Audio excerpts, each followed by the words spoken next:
What's good, y'all? Today we're going to talk about the Torodor cheat code. I know it's Saturday. We have 2 more days until every one of y'all needs to beat Torodor. And obviously Torodor is ugly, especially this week in Nightmare. Have a look at this condition. He actually regenerates HP after Flame Fusion, so he's even more disgusting than before. And yeah, obviously let's not talk too much and let's get into the strategy. So as you can see, the team has, let's call them mostly free-to-play units, and I'm obviously going to go over if someone's required or not. Wrath, everyone has him, and he's pretty much required for just a faction boost and a self-healing ability. Volker, your Volker needs to be A1 for this to properly work. So do make sure that you have a Volker A1 if you really want to copy this one. If not, you're probably going to struggle. Tank-wise, obviously, especially for the nightmare difficulty. Lower difficulties, you could take different tanks, but for the nightmare difficulty, I would recommend using either Baron or Brock here if you have one of the two to tank. A Regulus should still be fine, but he's going to struggle more. Fighter-wise, we have obviously the free fusion Abomination.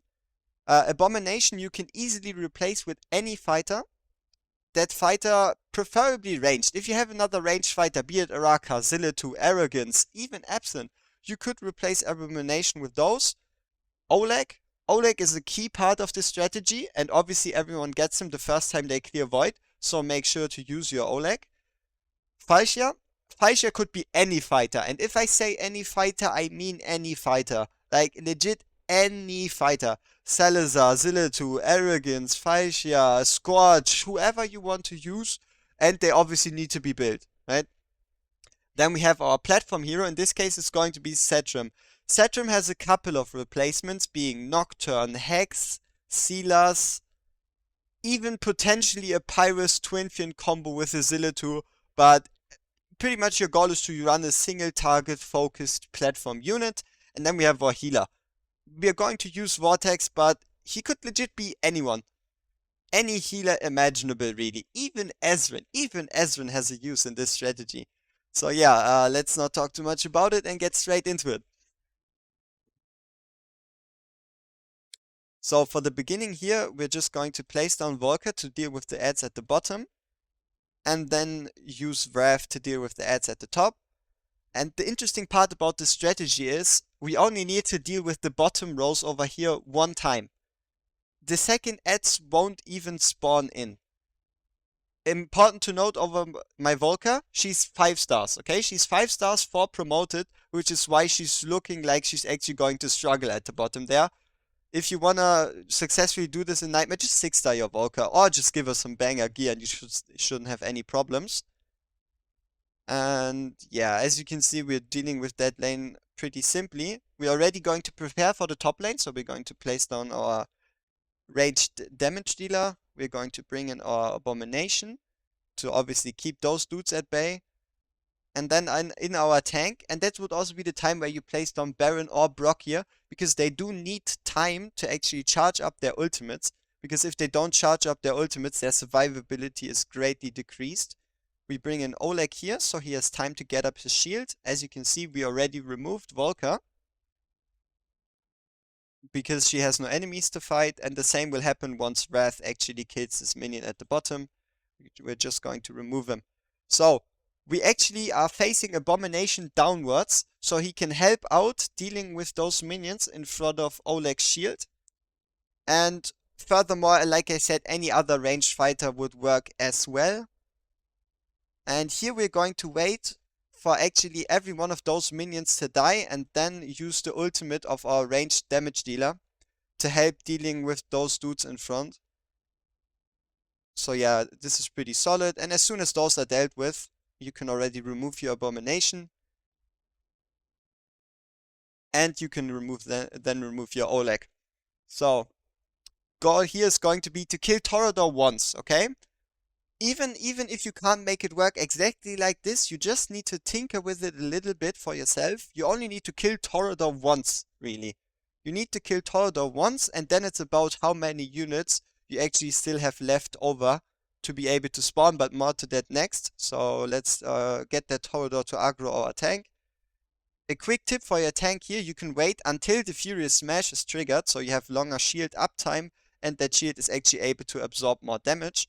We're going to bring in our fighter, in this case Falchia, like I said, could be any fighter. And the goal here is just to kill him once.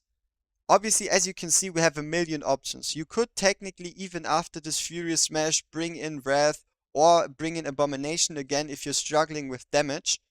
But we're not going to do it for this time. So Baron's ultimate is ready again, because we obviously don't want him to die, so we're going to trigger his shield. And yeah, keep in mind, this is Nightmare. Especially if you're not dealing with Nightmare, this is definitely going to be way easier. Alright, so you've used the power of your units to finally kill Torodor that first time. And you can then proceed to remove everyone from the field. And now it's going to be all about timing and all about precise placements. And for this one, you want to look closely at Torodor, especially his feet. So we're going to see him turn now and step out of the tile once. And then step out of the tile with his other foot. As soon as he's out of the tile with his other foot, that is when you can place down your first unit and already bring in your healer. And we're going to wait for this Mighty Smash to proceed. And actually kill Volker. And then bring in Oleg. And at that point you can bring in Wrath. Or wait for your fighter to get in. And you're done. You finished Torodor. The bottom lane isn't going to spawn. He is not going to do a Mighty Smash anymore. And it is already over. You could at that point bring in your next ranged fighter too, but you want to see something special? We're going to click on 2x. We're not going to do anything. He is not going to kill our tank, and he's not going to Mighty Smash. What we could do, just for the fanciness, you can take out then your Wrath and bring in your specially prepared fighter of choice. So in this case, we're going to use Falchia. And Falchia is going to do some damage numbers. And as you can see, it is only Furious Smashes from here on out. And you have successfully beaten up Torodor, abusing mechanics. But honestly, I am not even sure if it is abusing mechanics or not. But yeah, as you can see, bottom lane doesn't spawn, Torodor doesn't Mighty Smash, and it is GG. Hope that was helpful, and may you find success in actually clearing Torodor for yourself. And with that one,